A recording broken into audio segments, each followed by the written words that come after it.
August 14th, 1992. A sunny Tuesday afternoon in Fairbrook, Connecticut. Mitchell Park was filled with the sounds of children playing, mothers chatting, the rhythmic creak of swing sets. 8-year-old Noah Bennett was on those swings, his 4-year-old sister Emma demanding ice cream, his mother Linda reading a book on a nearby bench. Linda looked away for 30 seconds, maybe 45. When she looked back, Noah was gone. 21 years later, in March 2013, a 30-year-old man walked into a police station in Massachusetts and said 5 words that would reopen one of Connecticut's most haunting cold cases. "I'm Noah Bennett. I'm alive." But here's what nobody talks about. Finding Noah Bennett alive wasn't the miracle everyone wanted it to be. It was the beginning of something much darker, much more disturbing, and much more real than any fairy tale reunion. This is the story of what really happens when you come back from the dead. And I promise you, by the end of this video, you'll understand why sometimes being found is harder than staying missing. Before we dive into this disturbing case, if you're interested in true crime stories that go beyond the headlines and explore the real psychological impact of these cases, hit that subscribe button and turn on notifications. We're building a community that wants truth, not just entertainment. And drop a comment right now telling us where you're watching from. We read every single comment and we love hearing from you. Now, let me take you back to February 2013. Detective Marcus Morris had been working in the Massachusetts State Police for 28 years. He'd seen everything, or so he thought. When the call came in about a man claiming to be a missing child from 1992, Morris's first instinct was skepticism. He dealt with countless false leads, attention seekers, people with mental health issues who believed they were someone they weren't. But then they ran the fingerprints.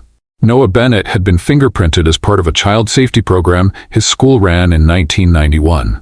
Those prints were still on file, and they matched perfectly, undeniably. The man standing in that police station was actually Noah Bennett, a boy who had been missing for 7,671 days. A boy whose face had been on milk cartons, on posters in every store window in Connecticut, on the news every August 14th for over 2 decades. Detective Morris drove to Connecticut himself to bring Noah home. He told me later in an interview for this video that the 3-hour drive was the longest of his life. "I kept looking at him in the passenger seat," Morris said, "and I kept thinking, this should feel like a victory. This should feel like the moment we'd all been waiting for." But something was wrong. He wasn't crying, he wasn't excited, he wasn't asking questions about his family, he was just blank. Like he was going through the motions of being found. When they arrived at the Bennett house on Maple Street in Fairbrook, there were no reporters yet. Morris had managed to keep the news quiet for a few more hours. Just enough time for the family to see Noah first. Linda Bennett opened the door, saw her son standing there, and the sound she made wasn't joy. It was something primal, something broken. She collapsed against the doorframe, her husband Michael catching her, and Emma, now 25 years old, just stared from the hallway with her arms crossed. "Welcome home," Linda managed to say through tears. Noah looked at her, really looked at her. And you know what he said? Nothing. He said absolutely nothing. He just nodded, like a stranger being polite to someone he'd just met. That was the first sign that this reunion was going to be nothing like anyone imagined. The next morning, the kitchen scene I'm about to describe was witnessed by Detective Morris, who stayed overnight to help the family adjust. He shared these details with me, and they're disturbing in their simplicity. Linda was making breakfast. She was making scrambled eggs because Noah had loved scrambled eggs when he was 8. She was trying so hard to recreate normalcy, to give her son something familiar, something that would trigger memories. "Would you like eggs?" she asked, her voice too bright, too desperate. Noah looked at the eggs like he'd never seen them before. There was this long pause. Everyone in the room held their breath. And finally, Noah said, "Sure." Just that. Sure. Flat. Rehearsed. Like he'd practiced the word in his head several times before speaking it out loud. Linda smiled with such visible relief that it made everyone uncomfortable. She turned to the stove and started cooking, and the normality of the action somehow made everything feel more wrong, not less. Michael cleared his throat and said from behind his newspaper, "The reporters have been calling. Channel 8 wants an interview. So does the Hartford Courant. I told them we needed time." "Thank you," Noah said, and again it felt scripted, like he was reading lines from a play about someone else's life. He sat down at the table, and here's the detail that broke Linda's heart, even though she tried to hide it. Noah chose the exact chair he used to sit in as a child, the one by the window. Michael and Linda had kept the furniture arrangement exactly the same for 21 years. But Noah had no way of knowing that was his chair. He just sat down there by chance, or maybe not by chance. Maybe some deep, buried part of him remembered.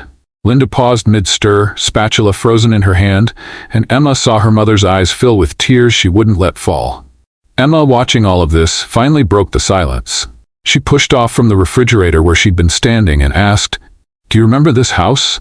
Her tone was neutral, not warm, not cold, just investigative, like a journalist asking a question.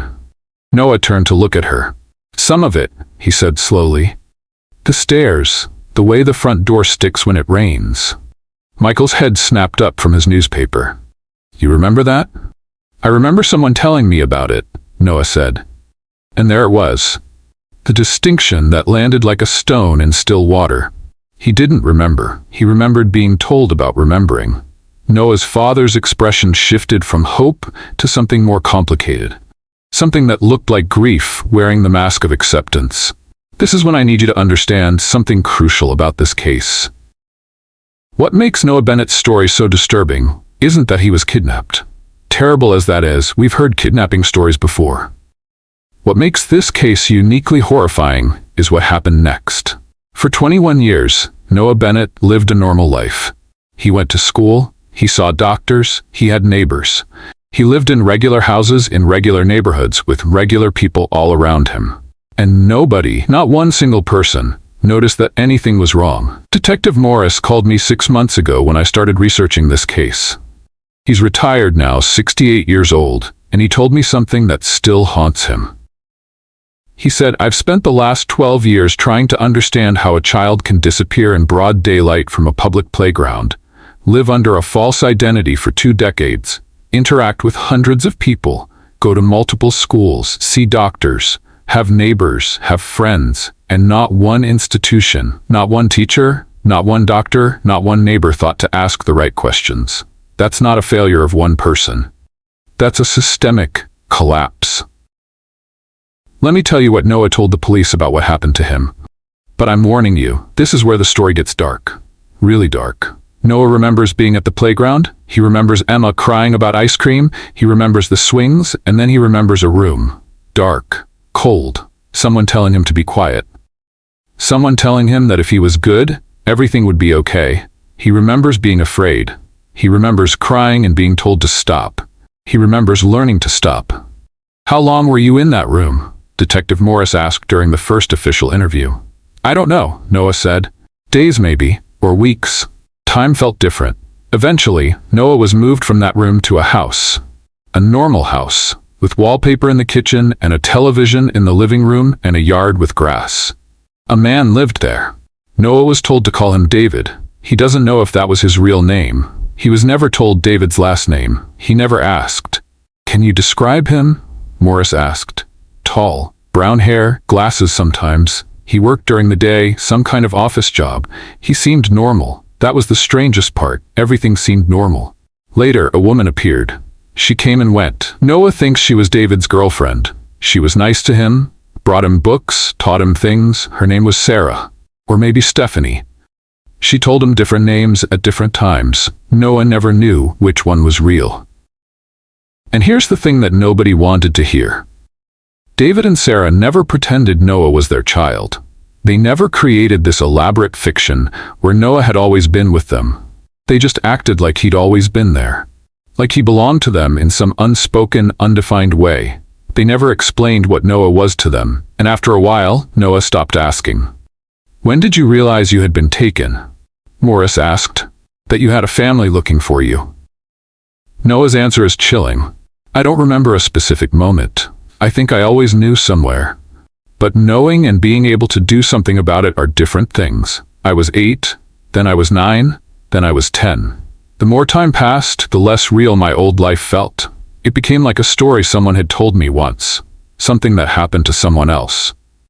By the time Noah was 12 or 13, David enrolled him in school under a new name, Ethan Williams.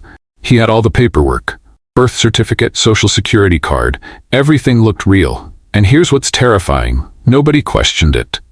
Noah was enrolled in school, he attended classes, he had teachers who saw him every day. He went to parent-teacher conferences with David, who played the role of concerned father perfectly. He went to the doctor when he got strep throat. The doctor examined him, prescribed antibiotics, and sent him home. Nobody asked anything. If you're watching this and you work in education and healthcare, in any system that's supposed to protect children, I need you to hear this. I need you to really hear it. Noah Bennett was visible. He was right there. In classrooms, in doctors' offices, at the grocery store, playing in neighborhoods, and every single institution that should have caught this didn't. Before we continue with what happened to Noah, I want to ask you to do something.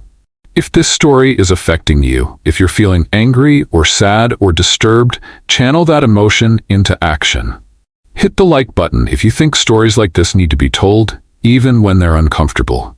And comment below with one way you think we could change our systems to prevent this from happening to another child.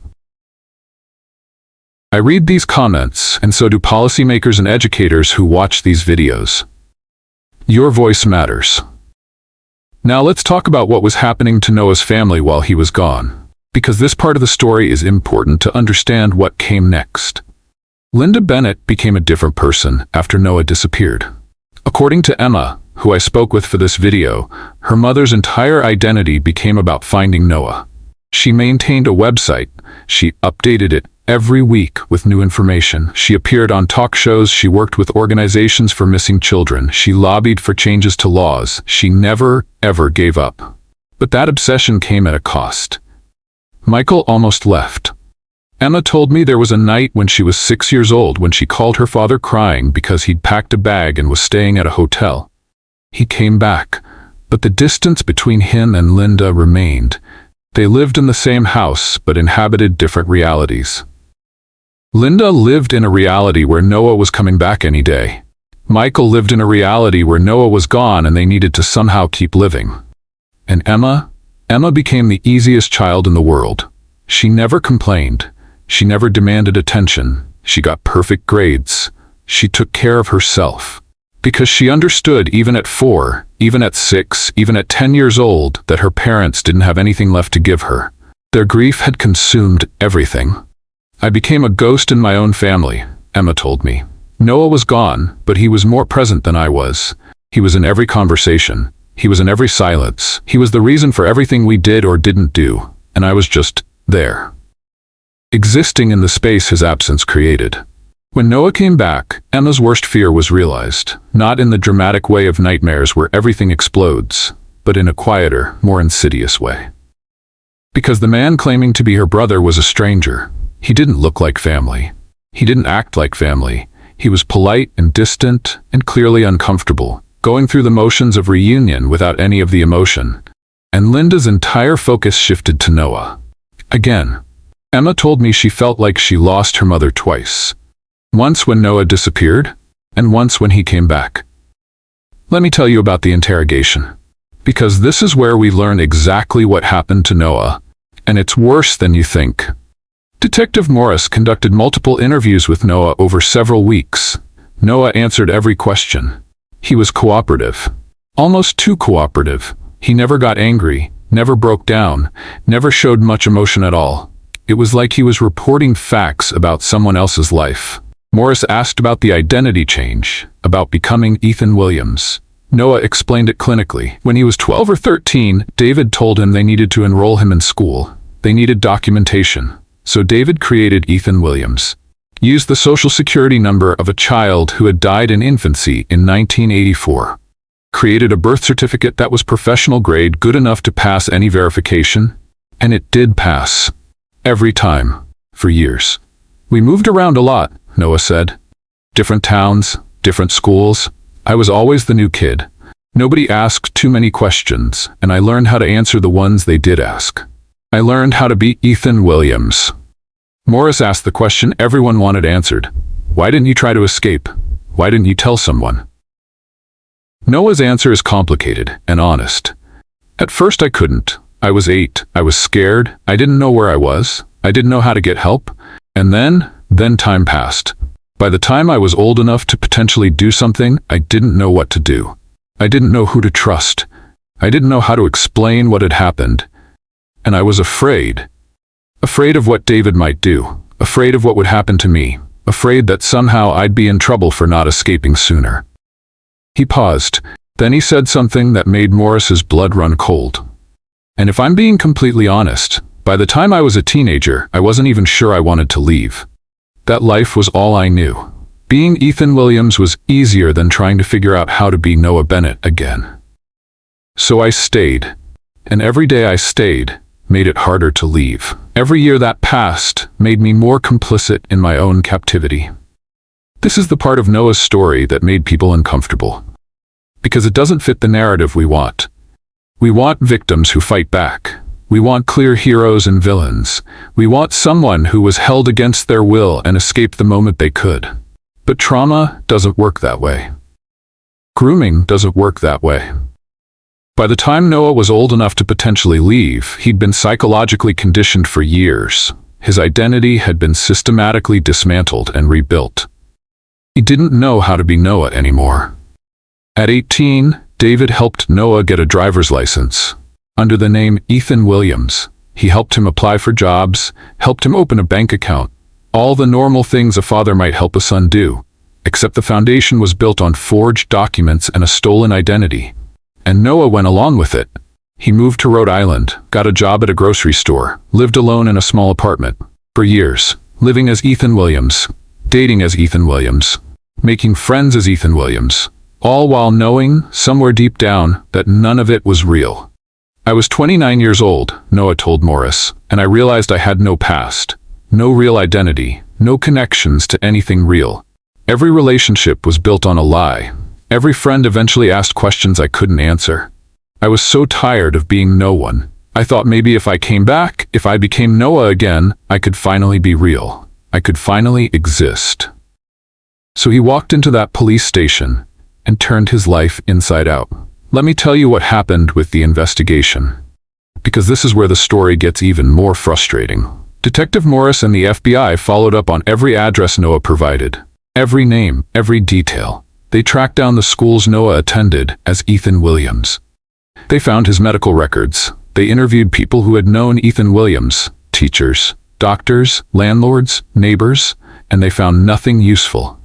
David had vanished without a trace. So had Sarah or Stephanie. All the addresses were dead ends. The names were aliases. The forged documents were professional grade, created by someone with serious expertise. The FBI discovered that Noah's case wasn't isolated. There were 3 other cases with identical characteristics. Missing children who resurfaced years later with new identities. Different names. Professional forgeries. Integration into normal life. We're dealing with a network, the FBI agent told Morris. This isn't one person. This is organized, professional, and we have no idea how many victims there actually are. If we know about 4 cases, there are probably dozens we don't know about. They never found David. They never found Sarah. The case remains open, but realistically, it's cold. There will be no arrests, no trial, no justice. Just the reality that somewhere out there, the people who destroyed Noah's life are still free, possibly doing the same thing to other children. If you're still watching, I want to acknowledge how heavy this story is. This isn't easy content to consume, but it's important. And if you're finding value in this, if you think more people need to understand how these systems fail, please share this video. Send it to someone who works in education, in social work, in healthcare. The only way we change these systems is by forcing people to confront how broken they are. Now let me tell you about what happened after Noah came home. Because this is where the real story begins. The story nobody wanted to talk about. The story that didn't make it into the news articles celebrating his return. Noah couldn't adjust. He tried. He really tried. But he couldn't feel anything. He'd sit through family dinners completely numb, unable to taste food, unable to hear conversation, existing in a gray fog that separated him from everything around him. His mother would ask him questions and he'd answer, but it felt like he was translating from another language, like there was this barrier between what she wanted from him and what he was capable of giving. 3 months after returning, Noah moved out, got a studio apartment on the other side of Fairbrook. Linda was devastated. "After everything we went through," she said, "after all the years I spent looking for you, you're just gonna leave?" And Noah said something that cut her deeper than any knife could. He said, "I'm not leaving. I'm trying to survive, and I can't do that here." Emma told me that watching her mother's reaction was painful. But she also understood Noah in a way her parents couldn't, because Emma had spent her whole life feeling like she didn't belong in that house either. She and Noah bonded over their shared dysfunction, over both being asked to play roles they couldn't authentically inhabit. "We're both trapped in the same story," Emma told Noah one night when she visited his apartment. "You're supposed to be the grateful returned son. I'm supposed to be the happy sister, and neither of us can be what the story requires." Noah started therapy with Dr. Chin. She diagnosed him with complex PTSD, with derealization and depersonalization. She explained that what he was experiencing was normal for someone who'd gone through prolonged trauma with identity disruption. She gave him coping mechanisms, taught him grounding techniques, helped him understand that healing wasn't linear, that he might never feel normal, but he could learn to function. And slowly, incrementally, Noah started building something. Not a life that looked like everyone else's, but a life that belonged to him. He enrolled in community college, started taking sociology classes. He was 21 years behind his peers, but he didn't care. He got his GED, then his associate's degree. He discovered he was good at academic work. Really good. He started researching institutional failure, how children disappeared into systems that should have protected them. He wrote a paper for his sociology class about his own case, about all the points where someone should have intervened and didn't. His professor called it graduate-level work, encouraged him to continue, to apply to 4-year colleges, to think about becoming a researcher. For the first time since returning, Noah felt something close to purpose. Not happiness, not healing, but direction. The sense that maybe he could take this nightmare and turn it into something useful, something that might prevent another child from disappearing the way he did. He transferred to a university, got his bachelor's degree in sociology, summa cum laude, applied to graduate programs, got accepted to a PhD program, studied institutional responses to missing children cases, published papers, became an expert. And somewhere in that process, Noah Bennett stopped being just a victim. He became Dr. Noah Bennett. Professor, researcher, someone who understood systemic failure not just theoretically but viscerally, someone who could speak with authority about what happens when every institution meant to protect children fails simultaneously. But it wasn't linear. It wasn't some inspiring montage where everything got better. Noah still had nightmares, still dissociated, still struggled with basic human connection. He'd go weeks without feeling anything at all. He'd have panic attacks in grocery stores. He'd sit in his apartment for days, unable to move, unable to care, just existing. Dr. Chin told him, "Healing isn't about becoming who you would have been if this hadn't happened. That person doesn't exist. Healing is about building a life that works for who you actually are, not who you should be, who you are." 6 years after returning, Noah got a call from the FBI. They'd found another victim. A woman named Catherine who'd been kidnapped in 1998, lived under a false identity for 15 years, recently found and struggling to reintegrate with her family. The FBI thought Noah might be able to help her, talk to her, be someone who understood. Noah called Catherine. They talked for over an hour. And for the first time since returning, Noah felt something genuine. Connection. Understanding. The knowledge that he wasn't alone in this specific nightmare. "Everyone wants me to be grateful," Catherine said. "They want me to say I'm so happy to be home. But I'm not happy. I'm confused and lost, and I don't know these people who are supposed to be my family." "Me neither," Noah said. "I don't feel any of those things they want me to feel." I feel tired and confused and like I'm performing a role in a play I never auditioned for." They started talking regularly, supporting each other. And slowly, Noah started helping other survivors, consulting with law enforcement, speaking at conferences, writing about the psychology of prolonged captivity and the challenges of reintegration. He published a book when he was 39. Not the sanitized, inspirational version that had been written about him by other people, but his version. Raw, honest, unflinching. He called it The Cost of Being Found. And in it he wrote, "Everyone wants a miracle. They want to believe that finding the missing child solves everything, that reunion heals all wounds, that love is enough. But love isn't enough. Finding isn't solving. I was found alive, and everyone called it a miracle. But miracles are supposed to feel good. This felt like drowning in slow motion. This felt like being broken in a way that no amount of love or time or therapy could fix. I'm not whole. I'll never be whole. But I'm here, and I'm useful. And some days, that's enough." The book became required reading in social work programs, in criminal justice courses, in training for law enforcement. Because finally, someone was telling the truth about what return actually looks like. Not the fairy tale, the reality. Today, Noah is 42 years old. He's a professor at a university. He teaches courses on institutional sociology and child welfare policy. He consults with nonprofits. He advises on policy reform. His research has directly led to changes in how missing children cases are handled in 12 states. He's helped close 47 institutional gaps that allowed children to disappear. He still sees Dr. Chin. He still has nightmares. He still dissociates sometimes. He still doesn't have a relationship with his parents that looks anything like what they wanted. He sees them twice a year, Christmas and one summer visit. The visits are pleasant but brief. They've learned to be two people connected by history and biology, trying to care about each other without demanding transformation. Emma is his closest family connection. She moved to Boston, built her own life, established healthy boundaries. She and Noah talk regularly. They've created something genuine from shared dysfunction.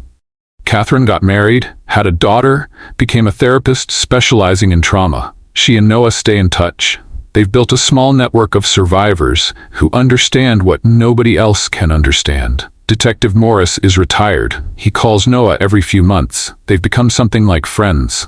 Morris once told Noah, "Finding you didn't solve the case. It revealed how broken everything was. But watching you build a life from that brokenness, that's given me more hope than any arrest ever could." David was never found. Sarah was never found. The case remains open, technically. But realistically, there will never be arrests, never be a trial, never be traditional justice. Just the messy, incomplete reality that sometimes bad people get away with terrible things. And the victims have to figure out how to live with that. 12 years after Noah returned, he went back to Mitchell Park, the playground where he disappeared. He stood at the edge, watching children play while their parents watched carefully. He didn't have any grand revelation. He didn't feel closure. He just stood there, existing in the space between what was and what could have been. And he thought about how the case was solved. Noah Bennett was found. But what it meant to be found, what it cost to survive, what it took to build a life after loss, those questions remained open, unanswered, maybe unanswerable. He lives in the space of those open questions, making meaning where he can, accepting ambiguity where he can't. He's not the miracle everyone wanted. He's not inspiration. He's not proof that everything works out in the end. He's just a person who survived something terrible, who built something from the wreckage, who turned trauma into expertise, who helps others navigate the same broken systems that failed him, who gets up every day and does the work, even when the work is exhausting, even when healing feels impossible, even when he doesn't feel real. Some days he thinks about what his life would have been if he'd never been taken, but mostly he doesn't. Because that person, that 8-year-old Noah Bennett from 1992, he doesn't exist. He never will. That life, that possibility, it died in that dark room when he was 8 years old. What exists instead is this version. This Noah, broken and rebuilt, fractured and functional, damaged but useful, not whole, but here. And some days, being here is enough. If you've watched this entire video, thank you. I know this wasn't easy. This wasn't the inspiring true crime story where everything gets tied up neatly. This was the messy, complicated, honest truth about what happens after the miracle. About what survival actually looks like when you strip away the sanitized narrative. I want to ask you to do something important. First, if this video made you think, if it changed your perspective on missing children cases or institutional failure or trauma recovery, hit that like button. The algorithm uses likes to show this video to more people, and stories like this need to be told, even when they're uncomfortable. Second, subscribe to this channel if you want more content that goes beyond headlines and explores the real psychological and systemic implications of true crime cases. We're building a community of people who want truth, not just entertainment. Third, and this is the most important one, take action. If you work in education, healthcare, social services, law enforcement, any system that interacts with children, ask yourself what Noah's case reveals about your institution. What are the gaps? What are the assumptions? What would you notice? What would you miss? Have conversations with your colleagues. Push for better training. Advocate for system changes. If you don't work in those fields, support organizations that do this work. The National Center for Missing and Exploited Children. The Polyclass Foundation. Local organizations in your community that work with at-risk youth. Donate if you can. Volunteer if you can. Vote for policies that protect children. And if you're a survivor of trauma, if Noah's story resonates with you because you understand what it's like to have people expect you to be grateful just for surviving, please know this. You don't owe anyone a narrative that makes them comfortable. Your healing doesn't have to look like anyone else's healing. Being functional doesn't mean being whole. And surviving is enough. You're enough. Comment below with your thoughts. What part of this story affected you most? What changes do you think need to happen to prevent cases like Noah's? What questions do you still have? I read every comment and I respond to as many as I can. Share this video with someone who needs to hear it. With someone who works with children. With someone who thinks they understand trauma recovery but maybe doesn't. With someone who wants to understand the real cost of these cases beyond the headlines. There are approximately 2,000 children who remain missing in the United States for over 1 year. Most will never be found, and those who are found will face decades of recovery that looks nothing like the miracle reunions we see in movies. Noah Bennett's case is one case, one story. But it reveals something systemic, something that should terrify all of us. That a child can disappear in broad daylight, can live under a false identity for 21 years, can interact with hundreds of people and dozens of institutions, and not one person catches it. Not because any individual person is evil, but because the systems themselves are broken in ways we refuse to acknowledge. Until we're willing to confront how comprehensively our institutions failed Noah Bennett, there will be more Noahs. More children disappearing into systems that can't see them. More families destroyed by loss. More survivors struggling to build lives from wreckage. That's why this story matters. That's why we have to keep telling it, even when it's uncomfortable. Even when it doesn't have a happy ending. Even when it forces us to confront truths we'd rather ignore. Thank you for watching. Thank you for staying to the end. Thank you for caring enough about these cases to sit with the discomfort they create. If this video affected you, if you found value in it, if you think it matters, show me by hitting that like button, subscribing to this channel, and sharing this with someone who needs to see it. I'll see you in the next video. Until then, take care of yourselves. And remember, sometimes the most important stories are the ones that don't have neat endings.